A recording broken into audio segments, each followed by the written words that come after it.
Hello বন্ধুরা, good morning. Welcome back to my channel happy mother channel. নতুন একটা ভিডিওতে তোমাদের সকলকে জানাই স্বাগত।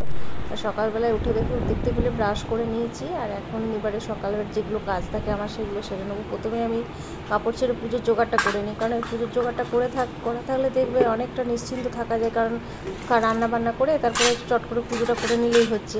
কিন্তু জোগাড়টা যদি না থাকে হাতের কাছে তাহলে অনেকটা চাপ হয়ে যায়। তো সেই জন্য সকালে উঠে তার পাশে কাপড় ছেড়ে আগে ঠাকুরের জোগাড়টা আমি করে নিই, তারপরে রান্নাঘরে ঢুকি। তো এখন দেখতে পাচ্ছ সবাই ঘুমোচ্ছে, মেয়ে ঘুমোচ্ছে, আমিও এখন উঠে গেছি। তো জোগাড়টা এখন করে নিচ্ছি। আর এই সকালবেলায় উঠে পুজোর জোগাড়টা করতেও ভালো লাগে। বেলার দিকে অত রোদ, এখন যা রোদের মানে তাপ, বেলাতে কাজ করতেও ইচ্ছে যাচ্ছে না। তো দেখো আমি বাসনগুলো বার করে দিলাম ঠাকুরের। তো এবারে এখানে ঠাকুরের জায়গাটা একটু মুছে নিলাম। আর এই দেখো আমার গাছে কত লাল ফুল ফুটেছে, জবা ফুলটা। এই গাছটা একবারে জানো তো মরে গেছিলো, মানে এখানটা জল জমে জমে না গাছটা একবারে পোকা লেগে গেছিলো। তো এখন এই জলের জায়গাটায় আমরা একটু পাল্টে দিয়েছি, এখানটা এখন খুব একটা জল জমে না। তো সেই জন্য দেখো গাছটা কি সুন্দর পাতা বেরিয়েছে আর প্রচুর ফুল ফুটে। আর আমার যে গাছগুলো দেখতে পাচ্ছ এই গাছগুলোতে আমি তো ঠাকুরকে পায়ে দিই ফুল, ঠাকুরের জন্য ফুল তুলছি। আর আমি ছাড়াও কত যে মানুষ এই গাছগুলো থেকে ফুল তোলে সকাল থেকে, তো মানে তার কোনো হিসাব নিকাশ নেই। ভোর 4টে সাড়ে 4টে থেকে সবাই এদিকে হাঁটতে আসে আর সবাই ফুল তুলে তুলে নিয়ে যায়। সে যাই হোক যাক, তারাও তো মায়ের ঠাকুরের পায়েই দেয়। তো দেখো আমি এখানে ঠাকুরের জোগাড়টা করে নিলাম। আর এদিকে দেখো আমার হনুমানজির দর্শন করে দিলাম তোমাদেরকে একবার। আর ঠাকুরের ঘরটা মুছে নিয়ে সামনেখানটা মুছে নিলাম, পরে আবার বাকি রুমটা আমাদের যে কাজের দিদি আছে সে মুছবে। তো এবার চলে এসেছি সোজা রান্নাঘরে। সকালে উঠে একটু চাটা না খেলে ভালো লাগে না। তো এখন দেখো কেউ উঠেনি, হাজব্যান্ডও ঘুমোচ্ছে। তো আর ডিস্টার্ব করলাম না, আমি একার মতোই চা করব। আর তার আগে ভাবলাম একবার জলগুলো বোতলে ভরে নিই, কারণ এখন যা রোদের তাপ না, ট্যাঙ্কির জলটাও গরম হয়ে যাচ্ছে একটু পরেই। তো সেই জন্য আমি সকালবেলাতে যতগুলো বোতল আছে সবগুলোই আমি ভরে রেখে দিই। আবার বিকেলবেলাতে একবার অ্যাকোয়াগার্ডটা চালাই, সকালে একবার বিকেলে একবার। তো বেলা হয়ে গেলে আর বেলাতে চালাই না অ্যাকোয়াগার্ডটা, কারণ যেহেতু জলটা গরম হয়ে যায় সেই জন্য আর চালাই না। আর এখন যা রোদের তাপ, এই জল যদি ট্যাঙ্কির গরম জলটা যদি শীতকালে পাওয়া যেত কত ভালো হতো বলো তো।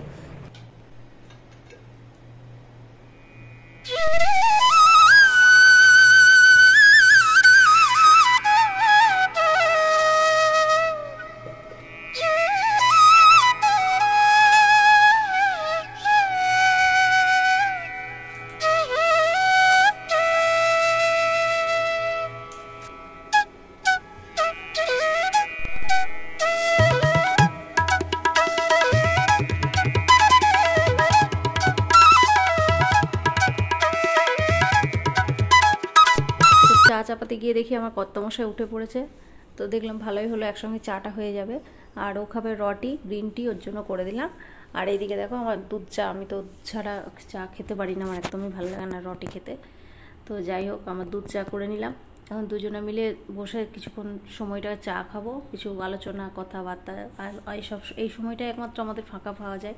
তারপর তো সবাই নিজের নিজের কাজে ব্যস্ত হয়ে পড়ি। তো চলো চাটা খেয়ে নিই, তারপরে আবার আসছি।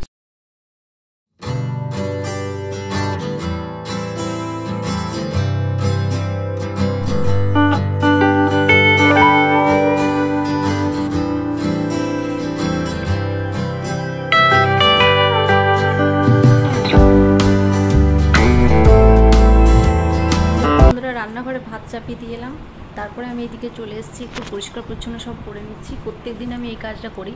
একটু কাপড়টাকে একটু ভিজিয়ে নিয়ে সমস্ত তাক, তারপরে জানলা দরজা, তারপরে তোমার খাটের যে দেখবে ওপরে যে দুটো দিক হয় সেই দিকগুলো সমস্ত কিছু মুছে নিই। তাহলে কী হয়, জিনিসপত্রগুলো পরিষ্কার থাকে। রোজ একটু একটু করে এরকম করে করলে না, তাহলে একবারে মানে খুব নোংরাও হয় না, আর কাজের চাপটাও কম থাকে। তো সেই জন্য আমি এই কাজটা রোজই করি, সমস্ত কিছু একটু করে ডাস্টিং করে দিই। আর কাপড়টাকে আমি ভিজিয়ে নিই, তাহলে যার ফলে ধুলোটা উঠতে পারে না, কারণ এর জিনিসের উপরে যে ধুলো ময়লাগুলো থাকে সেগুলো আবার উঠলে চারিদিকে হবে। তো সেই জন্য আমি কাপড়টাকে একটু ভিজিয়ে নিয়েছি। আর আমাদের কাজের দিদি একটু বেলা করে আসে, তো সেই জন্য ও আসার আগে আমি এই কাজগুলো কমপ্লিট করে রাখি। তারপরে ঘর মুছে দিলে তাহলে একদম ঘর টিপটপ থাকবে। আর এদিকে দেখো মেয়ে এখনও ঘুমোচ্ছে, উঠেনি।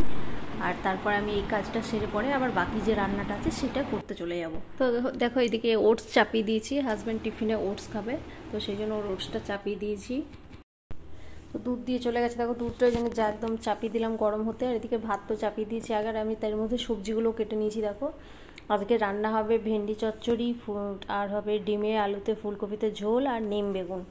তো এই হচ্ছে আমাদের আজকের মেনু, লাঞ্চ মেনু। আর ওইদিকে দেখো ক্রিস উঠে গেছে, ক্রিসের জন্য দুধ কর্নফ্লেক্স ভিজিয়ে দিয়েছি, ও খাবে ঘুম থেকে উঠে।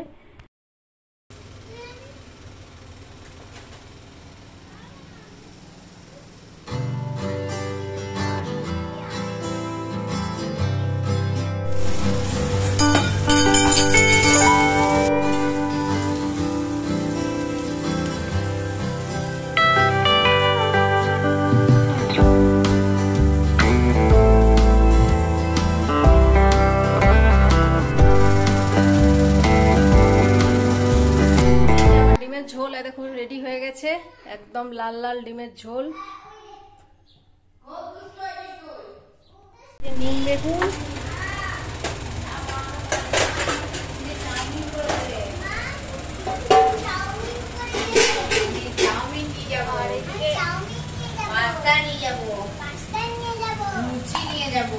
চচড়িটা কিসে তুলে রেখেছি, আর এইটা হচ্ছে আমাদের। আর কি নিয়ে যাবো? আর এইদিকে এই যে এই হচ্ছে আমাদের আজকের মেনু।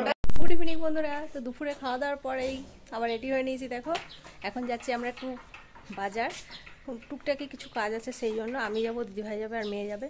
তো সেই জন্য রেডি হয়ে নিয়েছি। আর গরম মানে পড়তে শুরু করে দিয়েছে, ঘাম দেখো। শীতকালটাই ভালো ছিল বুঝলে, শীতকালে তখন মনে ছিল বাবা শীতকালটা কবে যায় কবে যায়, আবার এখন গ্রীষ্মকাল যখন ঢুকছে তখন মনে হচ্ছে শীতকালটাই ভালো ছিল, গরমকালে খুব কষ্ট।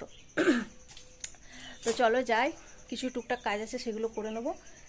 আর দিদিভাই যাবে, এখন যাব দিদিভাইকে ডাকতে, তারপরে একসঙ্গে সবাই মিলে যাব। তো চলো বাজারে গিয়ে আবার তোমাদের সাথে শেয়ার করছি। ক্রিস কোথায় যাবে তুমি?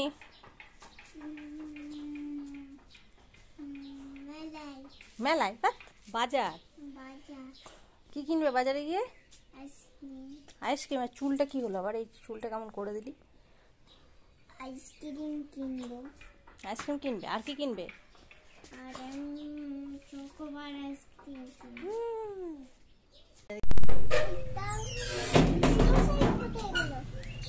তাহলে পিসিমশাই কোথায় গেল?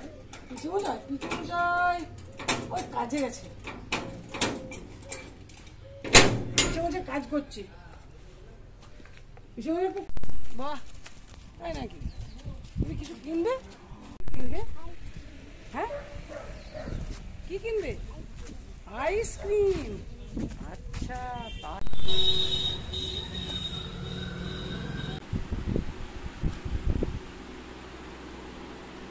কি খাচ্ছ তুমি? আইসক্রিম। কেমন লাগছে?